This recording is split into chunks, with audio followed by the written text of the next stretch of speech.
खा रहा है तेजी की, 1% के आसपास चढ़ा है। निफ्टी के जो टॉप गेनर्स हैं उसकी लिस्ट में इस वक्त 1.25% की तेजी के साथ दिख रहा है। अगर आप एक महीने में देखेंगे तो कुछ खास रिटर्न नहीं है, लेकिन 3 महीने में नेगेटिव रिटर्न आप देखेंगे तो 21-22% का नेगेटिव रिटर्न इस शेयर ने दिया है। जरा एक बार चेक कराते हैं रचित जी से कि क्या नजरिया उनका आईटीसी के ऊपर बनता है। क्या किसी के पास हैं, ऊपर के भाव पे हैं तो एवरेजिंग करनी चाहिए क्या, या फिर अगर नई खरीदारी करनी है तो उसका भी मौका बन सकता है क्या? रचित जी बताइए जरा एक बार। देखिए, क्लियर केस है। ये एक मैमथ स्टॉक है। मतलब 4 लाख करोड़ की मार्केट कैपिटलाइजेशन की कंपनी है। और अभी आपने सिर्फ एक एंटिटी का डीमर्जर देखा था, होटल इंडस्ट्री का। बहुत बड़ा बिजनेस है इनका।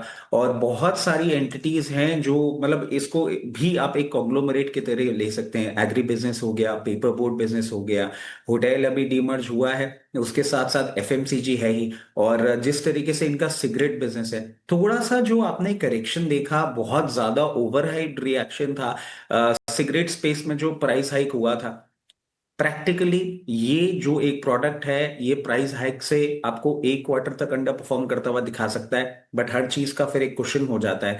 इन लेवल्स पे बहुत अट्रैक्टिव लग रहा है आईटीसी। एक क्लियर केस कैंडिडेट है। हाथ के हाथ बाउंस बैक नहीं करेगा, इसको आपको 1 से 2 क्वार्टर देने होंगे। अगर आपने हायर लेवल्स पे ले रखा है, मान लीजिए 380 360 लेवल्स पे भी, तो यहाँ पे आप कंफर्टेबली एवरेज कर सकते हैं। इसको आपको थोड़ा सा टाइम देना होगा। ट्रेंड रिवर्सल तभी जनरेट होगा जब ये 344 के ऊपर सस्टेन करेगा। उसके बाद 390, 390 के बाद 424। और विकास भाई, आप एक टाइम याद करिएगा, पहले भी बीम बनता था जब ये 200 रुपीज के लेवल को नहीं क्रॉस कर रहा था और निफ्टी ऑल टाइम हाई मार रही थी। तब लोग बोलते थे कि अरे भाई, सब उठ के चले गए, तुम अभी तक क्यों नहीं जा रहे हो। तो बिल्कुल वैसा ही परफॉर्मर है, बट मैमथ स्टॉक है, फंडामेंटली बहुत स्ट्रांग कंपनी है, बिल्कुल पोजीशन बनानी चाहिए। ऑल राइट, तो चलिए आईटीसी ये पर्टिकुलर काउंटर पर जो है नज़र ज़रूर रखेंगे।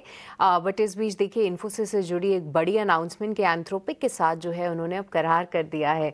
और विकास, पता है, एक हेडलाइन में ये भी पढ़ रही थी कि एंथ्रोपिक ग्लोबल का 6% रेवेन्यू जो है वो इंडिया से आता है। मतलब इंडिया इतना बड़ा मार्केट है।